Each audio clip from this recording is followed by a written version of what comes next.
Well, hello everyone. As we speak, it's London Edtech Week in the UK. So to celebrate, we're putting out an episode of the Edtech Podcast every day this week.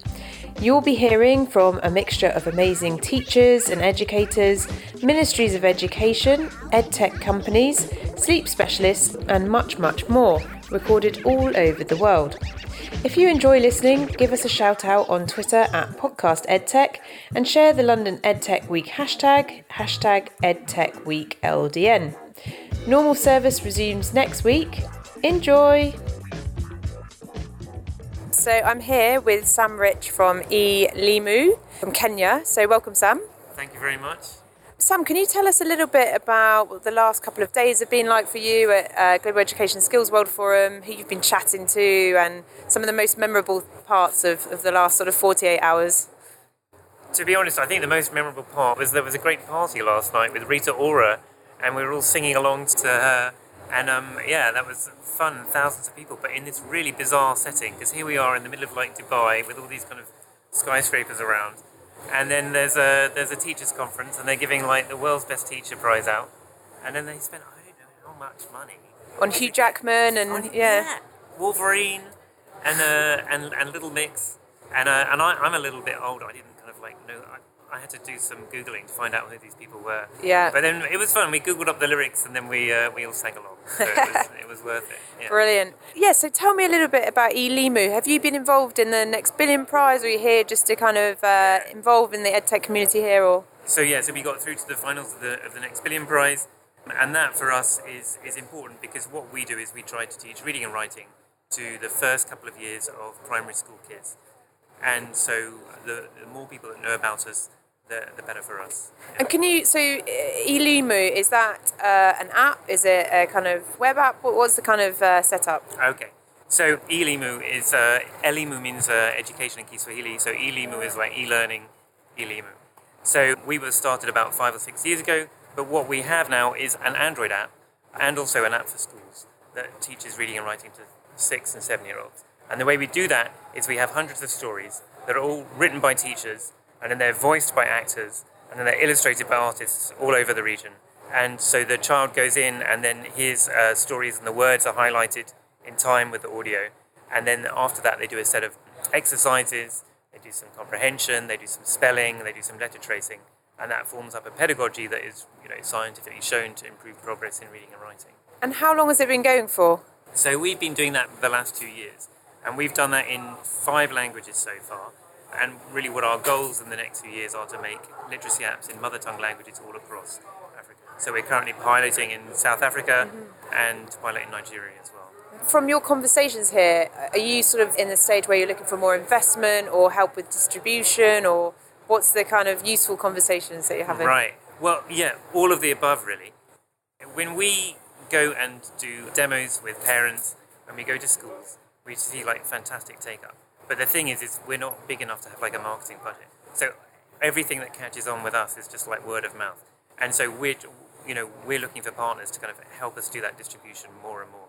And really to make new apps as well, to reach out to other countries, we also need some investment. So when we started doing this like about 2 years ago, we looked at the best kind of literacy apps in English. And we said, okay, how much would it cost to make those in an African language? And we talked to a few people, and they were telling us about $1 million. To make basically a library of stories with a set of exercises shown to improve progress scientifically. And so we were like, well, let's try and do it ourselves. And we did it for a fraction of that cost. But what that means now is we can make literacy apps in any language for about $50,000. So the price has come down, 95% in the last few years by leapfrogging technology and by using local developers here in Africa. But we still need $50,000 if we are to go to Nigeria or South Africa and make those different versions. Got you. And what was your kind of background before you came into doing this? So my background, I'm really a kind of a jack of all trades rather than a master of any. I lived in the UK, I grew up there, went to school there, went to university there, and I've worked as a journalist, I've worked in design, I trained as a teacher, worked as a teacher, and I've been a techie as well.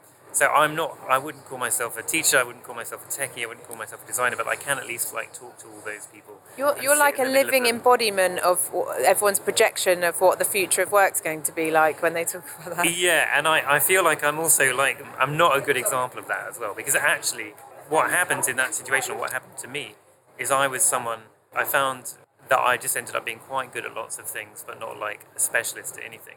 So you end up kind of setting up your own company and doing your own things, because like that's actually how you can find challenges and do interesting things. Yeah. But yeah, because if you just go into conventional employment and then I become a designer, which I'm not as good as other designers, or I become a techie, I'm not as good as other You're techies. A multi-potentialite, I think they call that. Is that what they call it? Yes, yeah. No, but it's a fine set of skills, because it means that you can work across, a multitude of things, and actually being able to pick up things and run with them quickly is fantastic. So yeah. Most people are on the lookout for that, aren't they? Well, I hope so. Yeah. We've got enough coders out there. So, they'll be fine. With E-Limu, is that direct to parents? Is it direct to the schools? Are you working with the governments? How's that work? So, when we started doing this project, the Kenyan government had made a commitment to buy tablets for every child in the first year of primary school. So they bought 1.2 million tablets. They distributed them to 20,000 schools. And this is perhaps another conversation which might be interesting to have. But unfortunately, that's been a white elephant of the project. It hasn't transformed education. And the reason why is because there was not enough kind of teacher training to go along with it, which unfortunately is a story I'm sure you know is repeated all over the world. And so often we don't see until the second phase of an EdTech intervention like any kind of improvement in results. Because, the first phase, everyone's got super high expectations and is trying to do it at the lowest cost, and not realising that there are some fundamental parts of the picture that need to be filled in order to make it work. So, and it was frustrating for us because we actually ran the first tablet pilot, 1 tablet per child project in Kenya, and we ourselves made those very same mistakes. We went in and did minimal teacher training, we saw not very good results. And so when the government then did the same thing, like a few years later in 20,000 schools, we were trying to kind of say, look, you need to do this, you need to do this, you need to do this, but we're just like one small voice in a forest. And so it's actually really disheartening that we're seeing those same mistakes rolled out into 20,000 schools now. But if you work in EdTech and you understand the potential of it, you understand that like we've moved on a lot from Nicholas Negroponte, it's all about pedagogy and I feel like we're in the third wave of like EdTech. So the first wave was like kind of digital education, and then after that, after the kind of like let's give everyone Wikipedia and Khan Academy, it's like let's make it local and let's make it kind of relevant to children, and let's make it curriculum aligned. And now we're talking about the third wave then is like looking at data and looking at pedagogy and making sure that we actually improve results. So I think those are huge opportunities for us, and so we're still working with the government actively to try and make sure that this project, does succeed, not in the next year, but in the next 2, 3, 4 years. And your kind of business model, who pays for that platform? So we're trying to work with government schools, but we also go to private schools. We're in 200 schools that pay for it either through themselves or through other kind of projects. And then this year we've released apps in Kiswahili and in English for the Kenyan market, so that the parents can read on their phones with their children. And then on top of that, we did a Somali version which targeted children targeted youth that missed out on school in refugee camps in Dadaab, so that's in northern Kenya. And so that's a kind of a B2B model or a B2NGO model, where there's now a push for literacy in humanitarian settings, and so we can, through kind of refugee settlements, get our app out to reach thousands of kids there. And when we do that, we see great results. So we've seen 400% improvement in reading in our community centres versus in other community centres. And that's for adults. People say it's a lot harder to teach adults literacy, but so far it seems to be doing well. Do you speak Swahili? I speak very bad Swahili. Can you teach me anything? Barigani. Habarigani. What does that mean? Hello? It's kind of like, how are you? How's it going? Yeah. Very cool. Yeah. Every day's a learning day. And so, if people want to find out a little bit more about what you're doing or connect with you, what's the best way for them to go about doing that? Well, they can check out our website, which is e-limu.org, and my email address is sam@e-limu.org. Wonderful. All right, thank you so much, Sam. Okay, thank you. So I'm John Ingram. I'm the CEO at Pamoja Education. So as CEO, I'm responsible for building and growing Pamoja as an online course provider across a number of curricula around the world. So your announcement at GSF was quite prominent. So can you explain exactly what it was that you were announcing and kind of what that means both in terms of, your existing and new learners, I suppose? Yeah, so for us it's a very important announcement because it signals moving away from being provider of courses in a single curriculum to offering multiple curricula. So in this case, we announced that we are introducing online international GCSE and A-level courses. And the reason that's significant is because there are literally thousands of students around the globe who study for these qualifications on an annual basis. And prior to this, we've been aligned solely with the International Baccalaureate, which in itself, has thousands of students as well. But we think that moving across multiple different qualifications, opens up a much broader scope for us, partly as a means to, increase our sales, but also from an access point of view to accessing these qualifications to an even wider audience. What were some of your main takeaways in terms of memorable sessions or meetings that you had? And then with regards to Pamoja, what would you like to do next? What's kind of, once the kind of dust has settled on this particular announcement, what's next for you?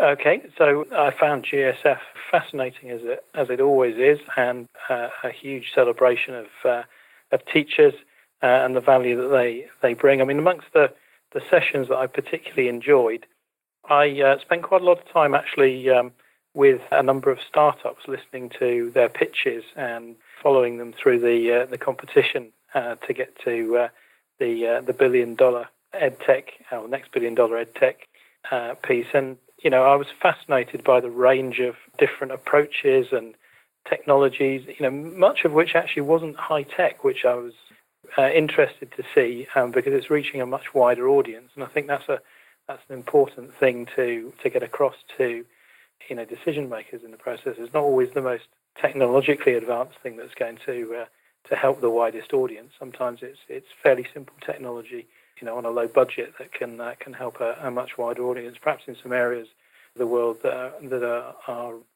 struggling a bit more and therefore need some of this help. So it was heartening to see those things, and equally it was heartening to see some of the different ways in which people are using tech to help education. Fantastic. And then for your next 6 months, what will keep you busy? Well, I think there's a couple of things. So, first of all, we've got to get these courses live. With students operating on them, it's always a difficult time to get everybody on board. And we monitor students incredibly closely during the first few weeks of the courses as well to make sure that they're getting on the way that we would like them to, and they've they can progress from there.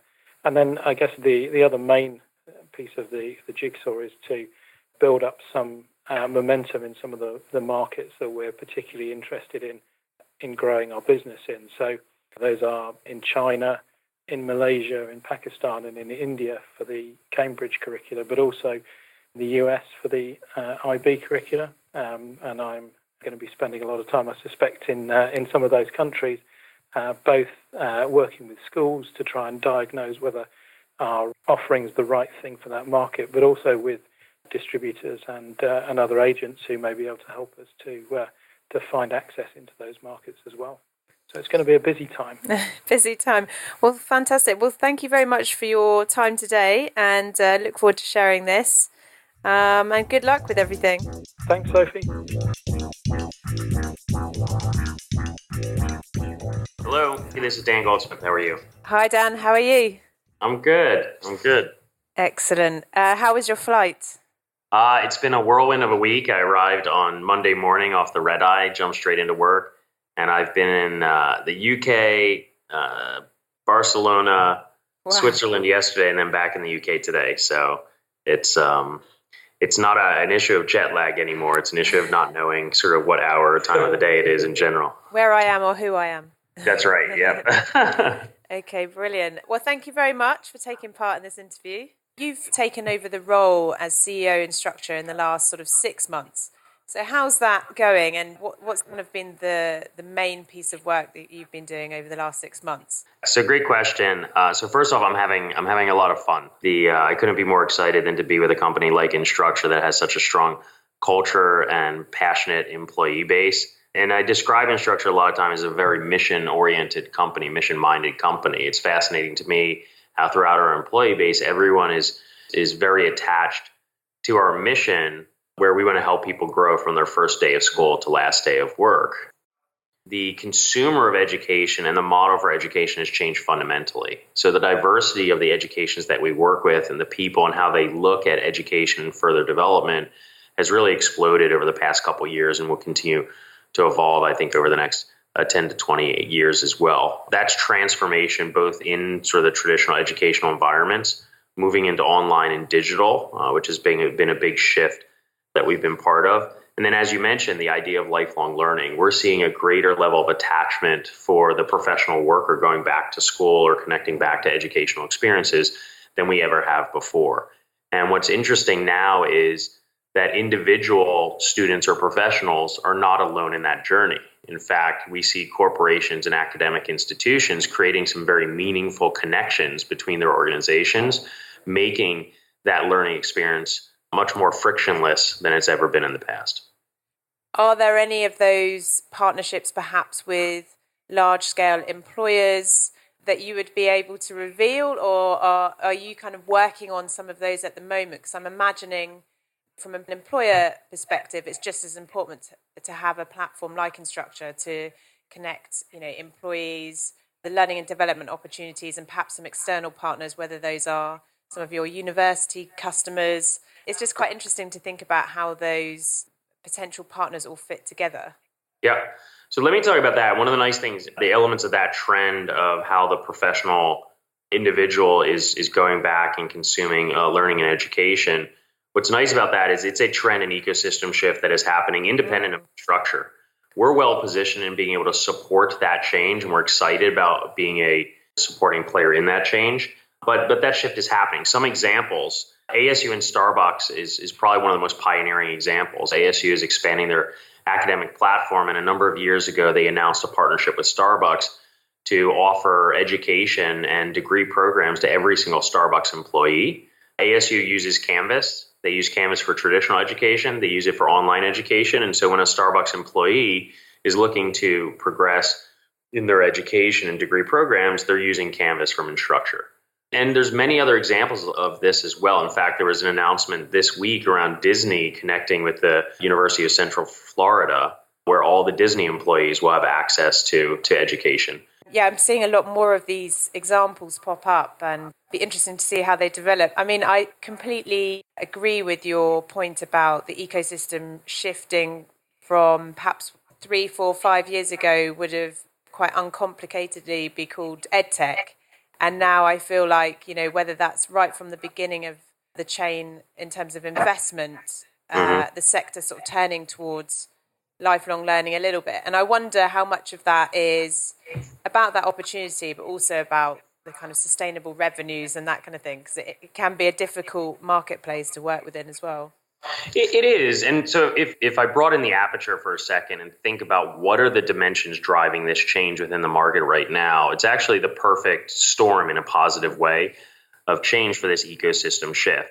Academic organizations are looking to broaden their offerings and their student population opportunities, and they need to grow revenue just like any other organization out there. So as they have more digital means and online programs, they can reach a much broader population. In fact, the professional worker is the largest growing student population at this point in time, whereas your traditional undergraduates are not growing. Additionally, corporations are understanding and appreciating the investment that they should be making in individuals and employees in their career growth. And by turning to academic institutions to drive growth and build career and build skills, they can achieve that goal much more easily.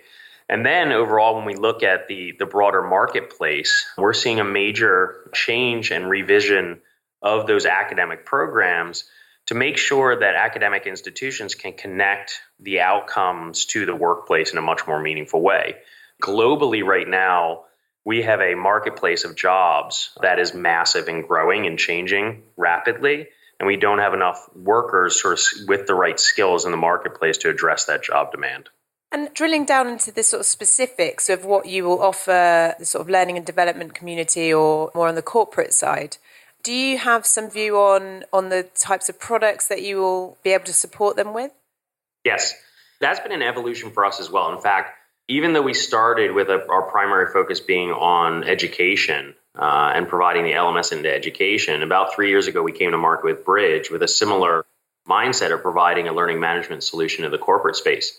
What we've learned over that time and the benefit of being prevalent in this space overall for education for the last decade is the fact that learning, especially in the professional stage of people's lives, doesn't happen only in front of a classroom or in front of a terminal. Learning is a much more faceted, layered experience that's inclusive of things like mentoring, coaching, meaningful relationships with managers, feedback. And so when you layer in those other elements, the amount of progression and engagement for an individual at an organization is far better. So we look at the educational experience across that continuum, not only for delivering sort of content and curriculum, but we look at it as really creating an immersive experience that's helping someone grow, both in the traditional mechanisms as well as through experiential learning in the flow of work. Well, that's really interesting because we did an episode a couple of weeks back about online learning, and the kind of outcome of that seemed to be that the kind of a couple of years back, people were sort of really into pure adaptive learning, like you say, perhaps sitting in front of a terminal. And I feel that model is really starting to be qualified now, and people are much more into the idea of, okay, this is also all about your networks, building up mentor-based learning, and perhaps things will be slower in the short term, but longer term, the actual learning benefit is far greater if you do go on that journey with people, with face-to-face as part of it. So from Instructure's point of view, or Bridge, will that mean that you take part in that kind of offline experience? Will your part very much be connecting the dots? So no, we're very much as part of that offline experience. And so when you think about Bridge and our offerings for Bridge, even though we start with an LMS capability, we've now layered in additional products. So for example, we have solutions and support for the relationships between managers and individuals, performance management capabilities, so that managers and employees and teams can stay in touch on a regular basis and provide more meaningful feedback and perspective. And we've already seen the impact that makes within the workplace.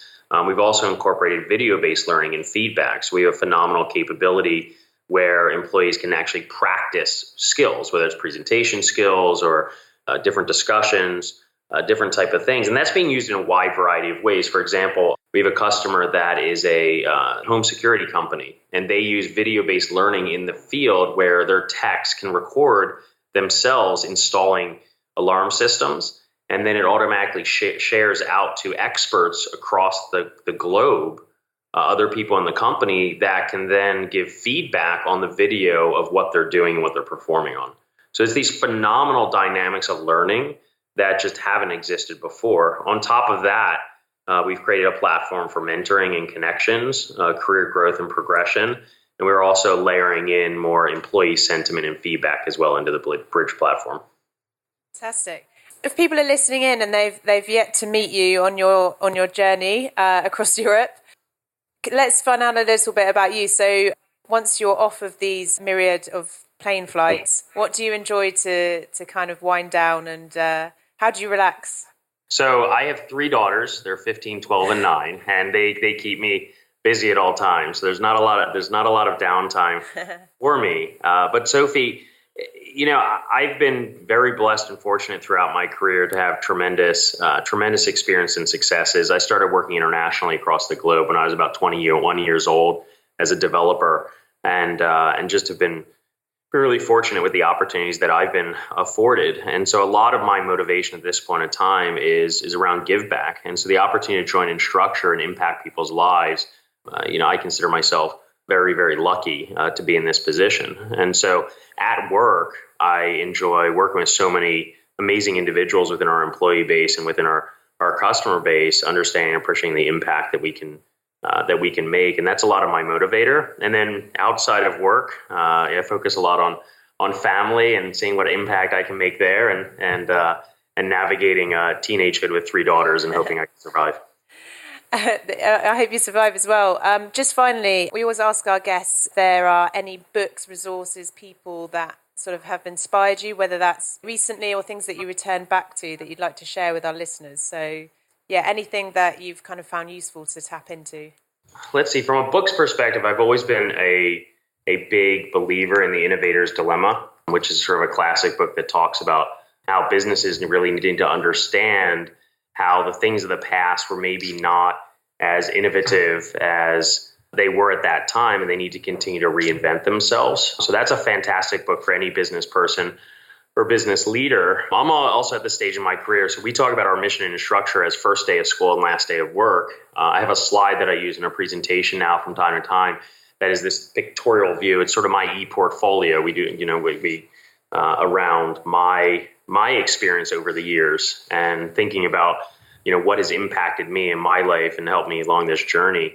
When I was a teenager, I worked in retail electronics. I worked as a disc jockey and a professional photographer before I went on to university, and then continued on in management consulting and software. And so now I'm at a time where I reflect on the things that have had a profound impact on my success and experiences in my view of the world. And so, that includes people, jobs, school, and all these important ingredients that I think we can all relate to at some point or another. From a book perspective, there's a woman by the name of Esther Wojcicki who just released a book called How to Raise Successful People. She's one of the most widely recognized influences on education, probably in the last century. She's going to be speaking at our Instructure Con this year in the U.S. in Long Beach in July as well. But that's a phenomenal book that just paints a lot of perspective on people and their success and families and how to raise successful people. Well, fantastic. Well, thank you so much for joining the Edtech Podcast, and I look forward to sharing this with our listeners. Very good. Sophie, it was my pleasure. Thank you. I'm here with John Bigelow from the Education Technology Solutions magazine. That is correct. How are you, Brilliant. Sophie? I'm very well, thank you, John. And yeah, we're both at the Global Education and Skills World Forum, and John has just interviewed me for his own podcast. So it's a whole podcast world out here. I think Emma, one of the Global Teacher Prize top 50 from the UK physics teacher who you'll hear on the podcast soon. She's also a podcaster, so we've been exchanging tips and tricks and all that good stuff. But John, for our listeners, perhaps you could share a little bit about Education Technology Solutions magazine, some of your readership, and what you kind of do on a day-to-day level. Sure. So Education Technology Solutions magazine was sort of born out of another magazine back in the early 2000s, where it was largely really just a product directory initially, back in the very early days of education technology. But we were at a couple of trade shows, one of which being the Victorian IT Teachers Association conference in Melbourne, which I don't even think that group is around anymore. And we spoke to a lot of the teachers there, and they had no real interest in what we were doing. And we said, okay, that's interesting. Well, what would make it interesting to you? And they said, we need professional development information. Back then, and it's probably still the case largely till now, what was happening is that 99% of the school's budget was reserved for capital expenditure. So they would go out and they would buy the education technology, but 1% or less was actually reserved for professional development training. And so a lot of the teachers were saying, we need a good source of professional development training. We need something that shows us how to use all this stuff, because it was becoming very Monty Python-esque in that, a particular teacher would rally the school board for a particular piece of gear, then they would move on, and you would have this machine that goes bing, sitting in the corner, and no one knew what it actually did. Yeah. What then happened is we sort of started moving towards creating a platform for PD type information or professional development information written by teachers for teachers that would show them how to use technology in the classroom. And that was back around sort of 2003, 2004. And back then a lot of people were saying, a whole magazine just on EdTech? Really? Is that a thing? Does anyone care? It's like, just watch this space. It will be. And over the last 20 years or so, it's grown now to the point where we don't actually do the print magazine anymore. We do it as a digital magazine, largely driven by the readers saying, come on, guys, you're an education technology resource. Why the hell are you still printing it? Yeah. But now it gets used by teachers all over Australia and parts of the world looking at what other teachers and education leaders are doing in the classroom to actually integrate technology into their workspace.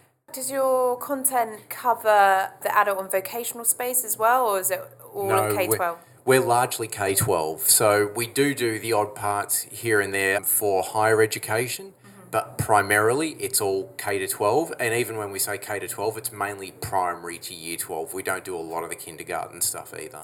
Well, so we just had a conversation and I shared some of the things that I'm hearing on the podcast. How about yourself?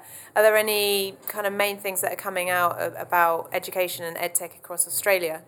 Yeah, look, I think the main themes that we're still seeing in Australia, and I'm sure it's the same globally, is really just the day-to-day struggle with how to integrate the technology into the classroom in a meaningful way. This industry just changes so quickly that the flavour of the month can be different from, the first quarter of the year to the last quarter of the year. Interactive whiteboards are a perfect example. A few years ago, everyone had these interactive projectors that everyone thought, well, this is the greatest thing I've ever seen. That then morphed into interactive displays, and then that's now interactive panels, and it just keeps changing and changing and changing. And I think a lot of schools are really having to sort of stop now and think, from a budget point of view, how do I future-proof what we're doing in our school? And then once we figure out how to future-proof it, how do we actually use it in a meaningful way that both improves student engagement, increases learning outcomes, and doesn't create fatigue from a teaching point of view of, oh great, now this is just another thing that I have to learn how to use. Well, on that front of continual change and disrupting teachers' practice in the classroom, have there been any kind of interesting policy pieces either from kind of the Australian government, or if you go down to sort of Melbourne where you're based as well? Yeah, look, policy is interesting in Australia in that they've tried to bring in the digital skills curriculum within the last couple of years, but it's still pretty fragmented and different states are doing different things. So in Australia, we've got 7 different states and territories, and even though we have supposedly a national curriculum, it's still largely up to the schools how they choose to deliver it and in what manner they deliver it. So I think you still get huge disparity between one school and the next, and in fact, you get huge disparity between one classroom and the next. I've walked into certain schools in years gone by where they've just introduced new interactive panels, and in one classroom you'll have a young-ish teacher in their late 20s, early 30s that's providing the class with the most amazing interactive lesson. For example, one I saw was around Shakespeare's Hamlet. And they're talking about the actual play, and then the teacher would bring up on the screen a word version of the script and they'd go through it, and then he'd show various different examples from YouTube. It might be Mel Gibson's version of Hamlet versus a more traditional Shakespearean company version of Hamlet, which would then lead into a discussion around set design and costumes, and they'd explore all of that on the web. Then you go into the very next classroom and you've got a more senior teacher who's literally using the interactive panel as an overhead projector. Yeah. So the disparity between how the technology is being used to deliver the content isn't just limited from school to school or state to state, it's classroom to classroom. It's still a little bit of the Wild West at the moment. And are you seeing, obviously you're a bit closer to China than us in the UK, and China's having a massive investment in terms of EdTech. How about EdTech in Australia? Are you seeing more of a mix of international companies come onto the stage, either from the UK, China, or other countries? Yeah, look, it's interesting.